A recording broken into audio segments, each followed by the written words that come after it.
Hey guys, welcome to the channel. This is my 2024 BMW M2. I am in the process of selling the RS3, so I'm going to be daily driving my M2 for a little while until I get another daily. But in this video, I'm going to go over my options that I'm considering as a daily, and we're going to take the M2 for a spin. I'm going to talk about how it's been to daily drive the M2 for the past few days here, and then also go over all my options as far as what I'm looking for, my budget, and all that stuff. So let's go ahead and hop inside and go for a spin. Alright guys, so it's no secret that the RS3, I haven't really been very happy with it. You know, I've made several videos on this, but you know, it's a great car and stuff, but I'm kind of looking for something different in a daily driver. And honestly, it's too expensive of a car to just not be happy with it. So if I'm going to be spending a fortune on a car like that, I need to be happy with it. Alright, let's take off here real quick.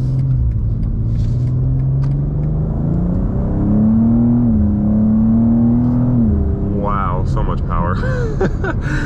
Way different than the RS3. Now believe me, I haven't really been complaining about driving this car every day. It's a great car to drive every day, but I do kind of want a daily because I like having that dynamic of having two cars, because you know, one of them is, let's say, because I get all my gas from Costco. See, right now I'm low on gas. If I had another car, I'd just take the other car until I go to the area where the Costco gas station is, and then I'll take this car. So I kind of like having two cars. It's nice. You can keep one clean all the time, and you know, because like right now my M2 is filthy. I'm driving it every day. The brakes are covered in brake dust. It's super dirty. Unless I clean it every single day, it's just gonna be like that because it's a daily driver. It sits out in the weather when I'm at work. You know, it just sits out there. So that's why I want to get a daily driver. Now I'm gonna go over some options I've been considering. So I want to give you guys kind of like my budget and what I'm looking for. So if I were to get a daily right now, which I'm actually on the way to look at a car, which I'll tell you guys in just a second. That's where I'm going right now. My parameters for a daily driver is this. It needs to be decently quick, like have good torque. Like it doesn't need to be super fast. Like it doesn't need to be as fast as the RS3. It just needs to have torque so that I can just get in and out of traffic and be able to pass easily, and just a nice, like not slow, but not like, it doesn't have to be super fast. Another thing is it needs to get good MPG. So as a daily driver, you don't want a car getting 15 miles per gallon. You don't want a car getting 13 miles per gallon. I want a car that gets good MPG for a daily driver. I want a car that's going to have a smooth ride, you know, because the M2, I love this car to death, but the ride compared to the RS3, for example, is definitely a lot more bumpy. It's not a big deal, like it's definitely worth it to drive this car, but the ride is a little bumpy. So it's not like the most cushy ride in the world. So I want to have a smooth ride, and then like I said before, just decent power, like just decent. It doesn't need to be a race car, just decent power. The RS3, to be honest, is faster than what I need, but the problem with the RS3 was that it didn't have low end torque. So it felt sluggish, and then it would go too fast. So that's why that car just kind of didn't really work for me as a daily driver. And then also it's just too expensive. So let's go over my options. So what I'm considering, and I have quite a few options I'm looking at. A pre-owned, I've never bought a used car, and I kind of don't want to, but there's such a good deal used that it kind of makes sense to buy it used. A pre-owned BMW 330i. So now I know you might be wondering, why would you get another BMW? It's going to be pretty much the same as your M2, just without the engine, whatever. I think the 330i is a great daily driver car. It gets really good gas mileage. I'm about to test drive one right now. That's actually what I'm on the way to see, is a 330i. Really good gas mileage. I'm assuming it's going to have good low end torque too, because those four cylinders like that, they don't really have like top end. They're more of like low end torque, which is what you need in a daily driver. So I think it's going to be like the perfect option if I were to go used. By the way, my budget is $20,000 to $30,000 for a used car. If I'm going new, then whatever the new car costs is what it costs. But if I'm going used, my budget is $20,000 to $30,000. Obviously, the lower the better. If it's just going to be like a daily, just to go to work, you know, I'll still make videos on it. Whatever car I get, even if I feel like the viewers won't like it, I'm still going to make videos on it just because I like to make videos on it. It's fun making YouTube videos, and you never know. Even if I get like a 2008 Honda Accord or something, I wouldn't get that, but let's just say I did. There's going to be someone out there that wants to see videos on a 2008 Honda Accord. So you know, I'm still gonna make videos on whatever car I end up getting. Another option would be a pre-owned C300. Both the C300 Mercedes and the BMW 330, you can get a 2020, 2021-ish with around 30,000 miles or so for mid to low 20s. And I feel like that's just a really good value. The 3 Series I'm going to look at is $25,000. That's the sale price. That's before taxes. So taxes suck, obviously, but that's the sale price. It's a $25,000 3 Series. It has 33,000 miles, and it's a 2021, I believe. And it has some nice features and stuff on it. Like, it has the upgraded screens and stuff. And, you know, I think that would be a really good daily driver. You know, I could buy that car, I can enjoy it for 6 months to a year or whatever, and then get something else.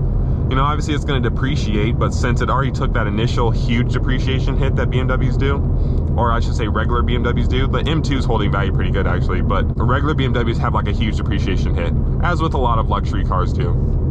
So it already took that initial depreciation hit. So, I mean, I'm probably not going to lose that much on that car, to be honest. You know, and it'd be a car to drive daily, to kind of test out, have fun with, experiment with, and, you know, that'd be cool. So C300, another car, same price, same miles. It's like 24 grand to get a C300. Really nice interior, decent low-end torque. I've driven C300s before. They have really good low-end torque. Another car that'd be a good option. And I'll have to make sure I fit in those cars too, because those cars both come standard with sunroofs. But I think with the way the BMW is, and maybe even the Mercedes, is that it still has good headroom even with the sunroof. So I'm gonna test that out as well. Another option, which you guys might be more interested in, is a new Mark 8.5 Golf R. So I've been eyeing that vehicle too. The only thing that kind of draws me away from that car is that I already had a Mark 8 Golf R. Yeah, the 8.5 might be a little bit better, you know, a little bit updated technology and stuff, but same powertrain. So I kind of, like, I wish I just kept my Golf R and not have to worry about trying to get another one, if that makes sense. Because I should have just kept mine. But I could get a Mark 8.5 Golf R. That would be like 49 grand, and I'd buy it, I wouldn't lease it. So that's obviously a lot more expensive, and then we're running into an expensive daily driver again. Because my goal with getting rid of the RS3 was to get something that would be a better daily driver, something that's a little bit less expensive, and something that I don't have to really worry about that much. Next up would be a new Mark 8 GTI, or excuse me, a Mark 8.5 GTI. They updated the power on the Mark 8.5 GTI, they updated the technology and stuff. That's another car I'm highly considering as well. But again, the only thing that draws me back a little bit from that is that I already had a Mark 8 GTI and I already had a Mark 8 Golf R.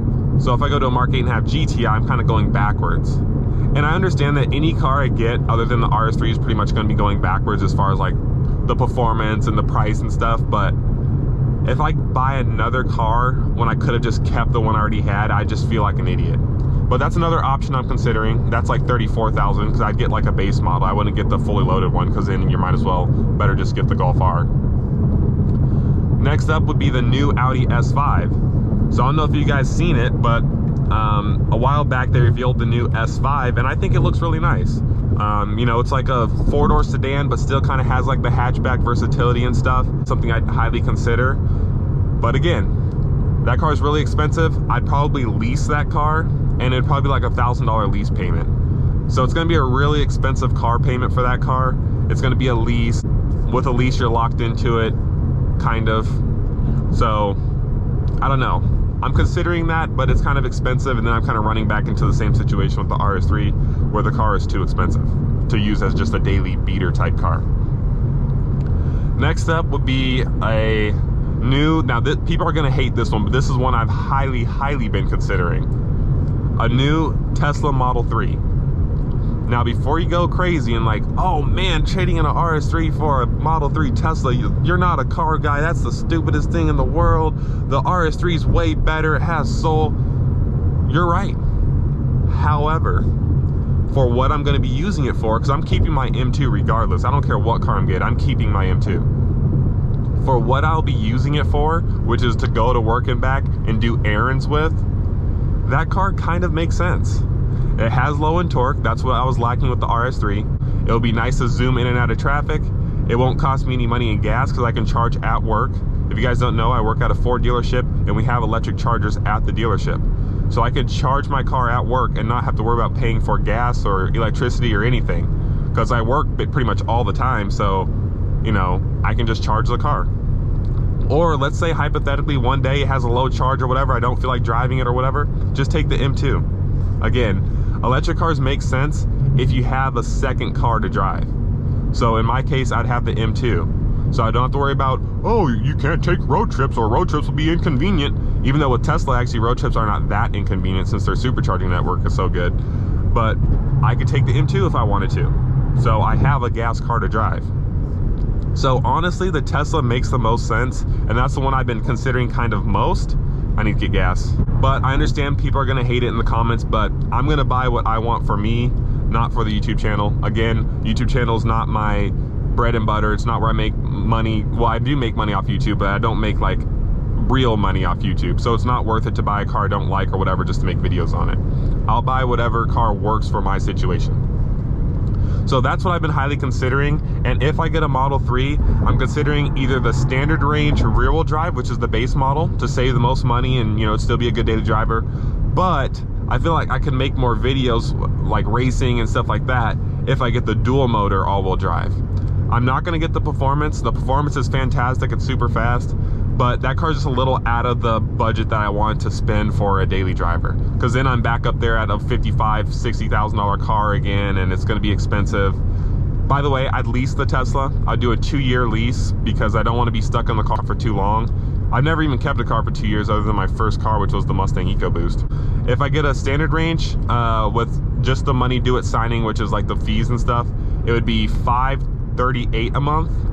And then if I leased a dual motor, it'd be $723. And I understand that is a pretty big difference in payment, but honestly, it might be worth it because you're going from a car that gets 0 to 60 in like 5.8 and probably a high 13-second quarter mile to a car that does like a low 12 quarter mile with a really good trap speed and all-wheel drive and super fast from the 0 and everything like that.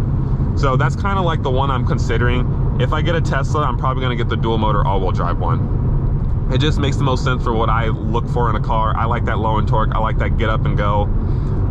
So the dual motor all-wheel drive will probably be the one I'd get if I got a Tesla. And then last but not least, this is gonna be a completely different shift. A new or used Kia Forte GT.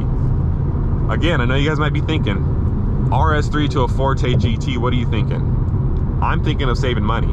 So if I get a Forte GT that's pre-owned with like 30, 40,000 miles, I can get that car for like 16, 17 grand. And that's a pretty good car for 16 grand. I mean, it'll be like a 2021, it'll have like, you know, 30,000 miles. That's honestly a pretty good car for 16 grand. Or I can get a brand new one for like 24 grand. Get a brand new one, 25. So that's another option I've been considering. But the thing that draws me away from that one is I feel like I might not like that car because it might feel a little too cheap for my taste, or it might be a little too slow. I mean, it has 200 horsepower, but it might be a little too slow for my taste. So that car, I'd only get that car if I'm really just want to get something super cheap to use as like just a daily beater type car. But those are pretty much all my options. The options I'm not considering, because I want to hear what you guys think in the comments. What options do you guys recommend? The options I'm not considering is I don't want another 2-door coupe, because some people have been saying like, oh, get a C8 Corvette or something like that. Again, that doesn't make sense to daily drive, and I'm not looking for another 2-door sports car. The M2 is my 2-door sports car. I'm keeping this car. No SUVs. I'm not interested in an SUV. I understand BMW X3s, they drive good and all that, but I'm just not interested in an SUV. I just don't want one right now. And then another thing is cars older than 2019. So I know there's gonna be people in the comments that are like, maybe you should get like a 2009, you know, like I don't want something that old. Again, I'm not trying to be bougie, but it's just something that I'm not interested in. I don't want something that old with no technology, no backup camera, no CarPlay, no nothing. Like that's just too old to use as like a daily driver. So with those options I mentioned, the one I'm considering most is the 330 and the Tesla Model 3. Those are the ones I'm really considering. So I want to hear what you guys think in the comments. What option do you think I should get? I'm definitely open to hearing you guys' suggestions.